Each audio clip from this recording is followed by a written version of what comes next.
All right, so today we're going to talk about section 1.3, or using the midpoint and distance formulas.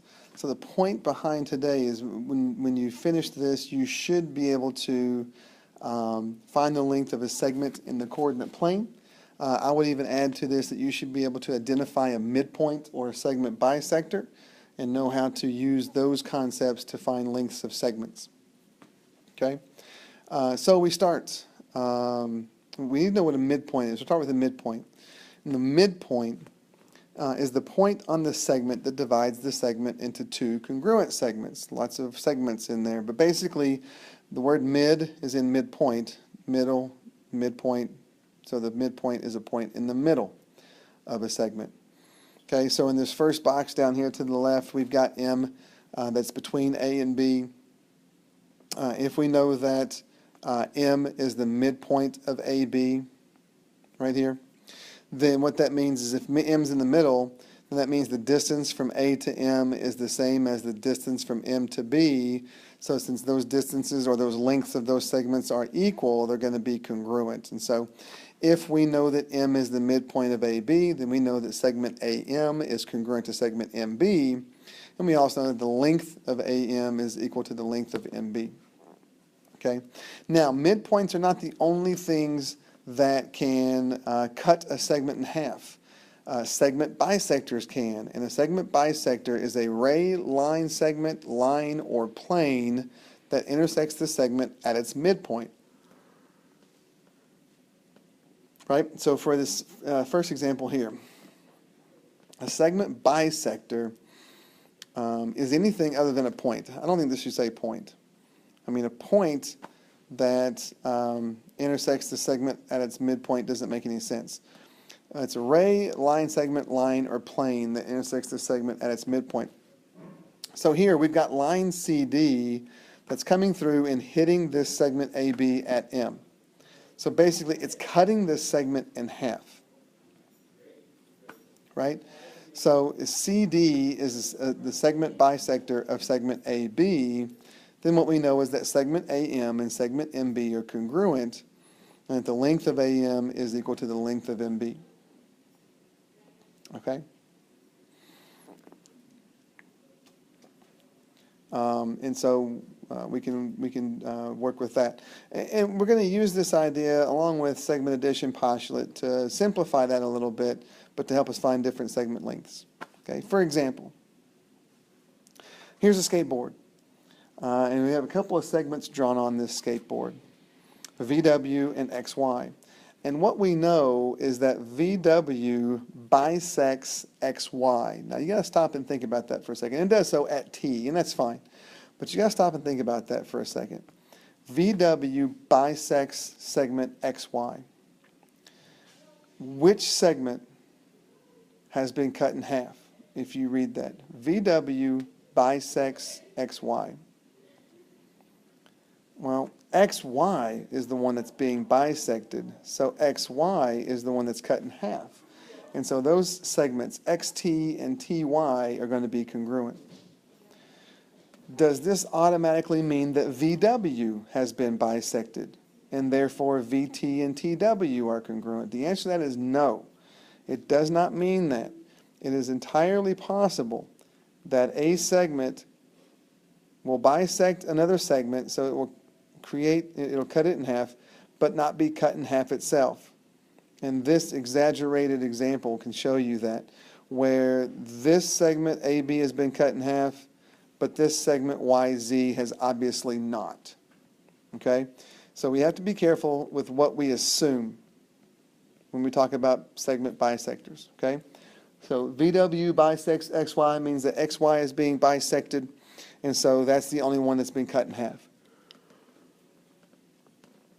That being said, we want to find the length of XY, so we could actually use segment addition postulate here. We know that XT plus TY has to equal XY. And then we can fill in what we know. Well, we know that XT is 39.9, and we know that ty is the same as xt. They're congruent, so their lengths are the same. That means ty is 39.9. And so we can set that equal to xy, add these two together, we get 79.8. And so xy is 79.8 centimeters. Okay? We're basically doubling xt to get xy. All right? Another example, another way we can use the idea of a midpoint. So in this example, m is the midpoint of VW. So we want to find the length of VM. Well, we have this picture here, and all along the way, we keep setting up the segment addition postulates. Let's do that again here. We know that VM plus MW has to equal VW. Okay, that's great. Fill in what we know. VM is 4x minus 1. MW is 3x plus 3. What's VW? In other words, what are we going to set these guys equal to? We don't know VW. We can't make it 0 because that means the length of VW would be 0, and that doesn't make any sense. So we're kind of stuck. We can't actually use the segment addition postulate here. Well, what can we use instead? Well, again, these tick marks tell us that VM and MW are congruent. And if they're congruent, their lengths are the same. And if they're the same, that means their lengths are equal. So what we could do is take 4x minus 1 and set it equal to 3x plus 3. Then we can solve. Then we can subtract 3x from both sides, and at the same time add 1 to both sides to collect our x's on one side and our constants on the other. And so x is 4. And if x is 4, again, I've said before, this is a point where your algebra teacher last year would be so excited and happy that you could get x is 4. But in geometry, we're usually more interested in lengths and angle measures. So we actually need to find the length of VM, not just x equals 4. So for VM, we're going to come up here and we're going to plug 4n in for that x. So 4 times 4 is 16, minus 1 is 15. So VM is 15. Okay? So that's how we can use the idea of midpoint. What if we wanted to find the midpoint? There's actually a couple of ways we could do that. One involves using some construction tools, and we'll do that later. Another is using a little bit of algebra, as long as we can plot these guys in the coordinate plane. So to find the midpoint algebraically, and like I said, we got to get it into the coordinate, get a segment into the coordinate plane, then we can use the midpoint formula. The midpoint formula looks like this. And if we put a segment in the coordinate plane, then that means we can give coordinates to the endpoints. So x1, y1, x2, y2 represent the endpoints of the segment, and if that's the case, then the midpoint formula says we add the x's divided by 2, add the y's divided by 2, which hopefully makes a ton of sense because the midpoint is in the middle. And what we're doing when we add two numbers and divide by 2 is finding the average. So basically we're going to average the x's and then average the y's. Okay? And that'll put you right in the middle of that segment.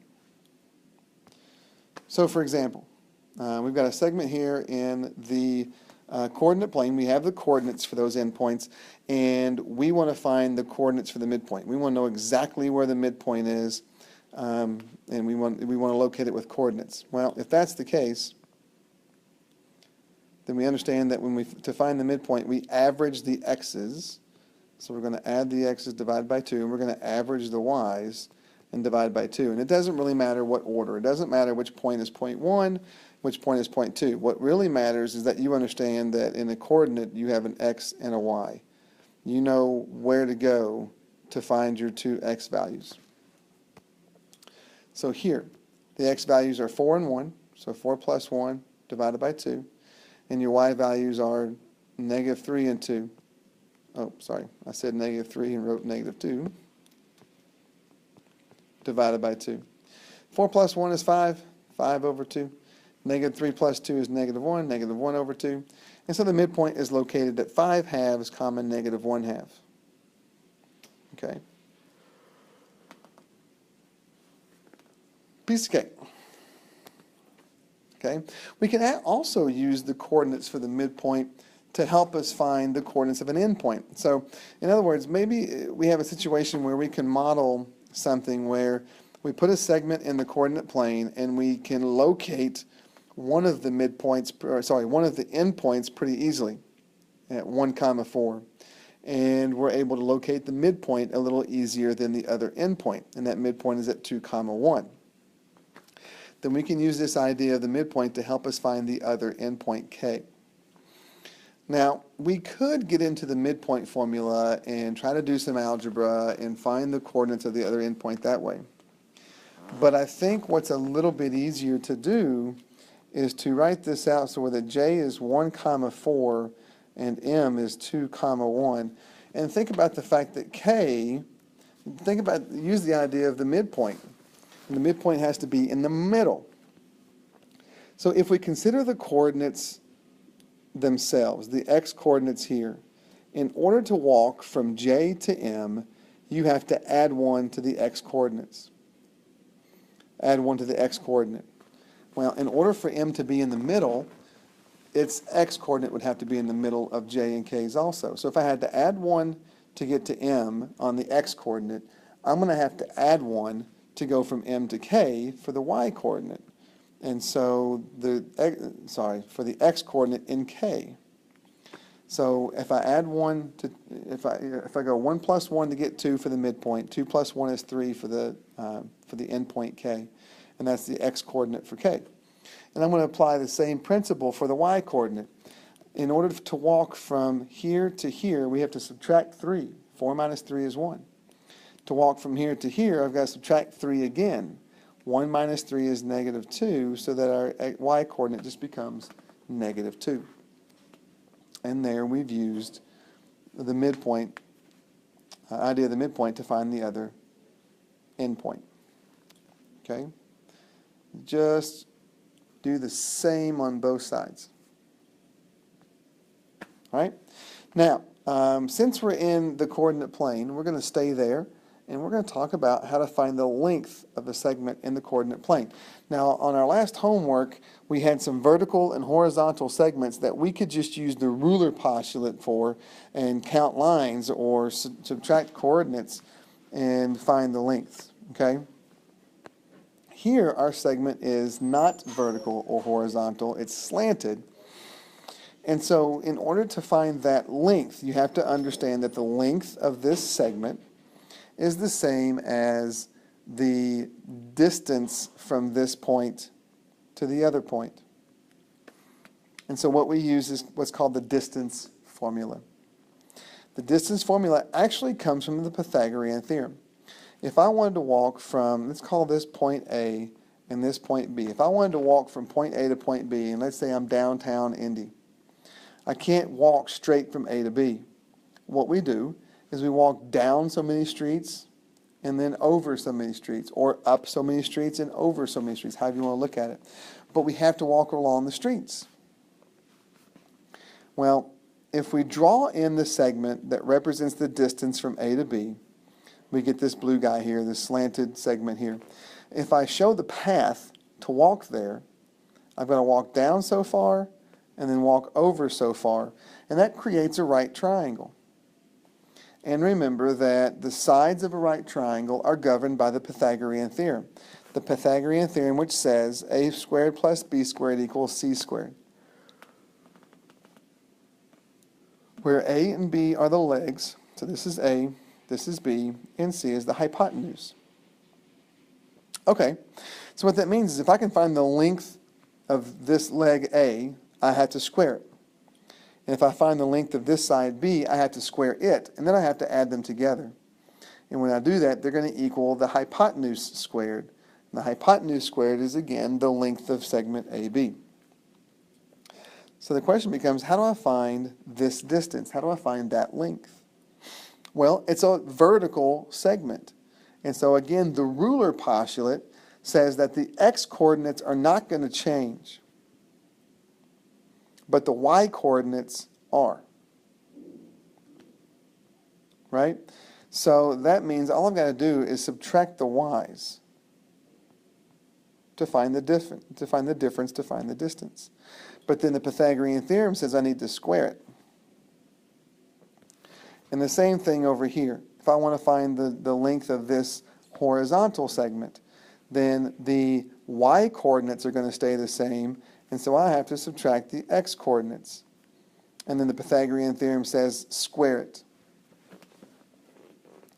And then the Pythagorean theorem says when you do that, you have to add them together, and when you add those two squared items together, they equal the hypotenuse squared. So c squared, which is what c represents the distance from A to B. So we come over here and we see that the distance from A to B squared, that's c squared, is equal to, well, let's go in alphabetical order. Subtract the x's squared plus subtract the y's squared. From the idea of finding the length of those sides and the Pythagorean theorem, that's what we get. But we're more interested in just finding the distance from A to B, or the length of AB, and not the distance squared. So then we can always square root. And when we do, we come up with what is commonly referred to as the distance formula, which is the square root of, subtract the x's and square them, subtract the y's and square them, and then add them together. Okay? Now, I left out the 1s and 2s and all that kind of stuff that you very often see in the distance formula, x1 minus x2 squared plus y1 minus y2 squared, because it doesn't matter. It doesn't matter what order you do these in. And the reason why it doesn't matter is because we're squaring, and it takes care of that order issue. I'll show you what I mean in a minute. Okay? All right. So we get down to the distance formula right here. And that's what you need to know how to use. So let's go use it. What is the approximate length of segment RS with endpoints 2, 3 and 4, -1? Now we can go plot this in the coordinate plane if we want to, so we can have a representation of the segment. But we don't really need it, because we know that to find the length, it's the same thing as finding the distance from R to S, and therefore we're going to use the distance formula, where we're going to subtract the x's, subtract the y's, square them, add those two numbers, and square root it. Now, all we have to know is which ones are our x's and which ones are our y's. So each point gets labeled with an x and a y, and we're ready to rock and roll. So our x's are 4 and 2. So if I go 4 minus 2 squared plus, the y's are -1 and 3, so -1 minus 3. And then just do some arithmetic.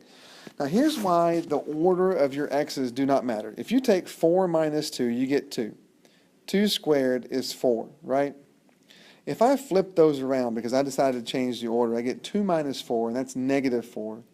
-4 squared is also, sorry, let's back up. Not thinking about what I'm saying. 2 minus 4 is -2. -2 squared is still 4. So the order does not matter. Now, -1 minus 3 is -4. -4 squared is 16. And so we get the square root of 20. If you look up here in your answers are all in decimals. Right? So what that means is that you need to type in the square root of 20 in your calculator and get the decimal version of this. What I want to keep talking to you about is simplifying your radicals. Because simplifying your radicals is what you're going to have to do in Algebra 2. It's what you're going to have to do in pre-calculus. And so in your future, you need to be pretty good at simplifying radicals. And so you need to understand how to take the square root of 20 and turn it into 2 square root of 5. Okay? If you don't know how to do that yet, come see me and we'll walk through doing that.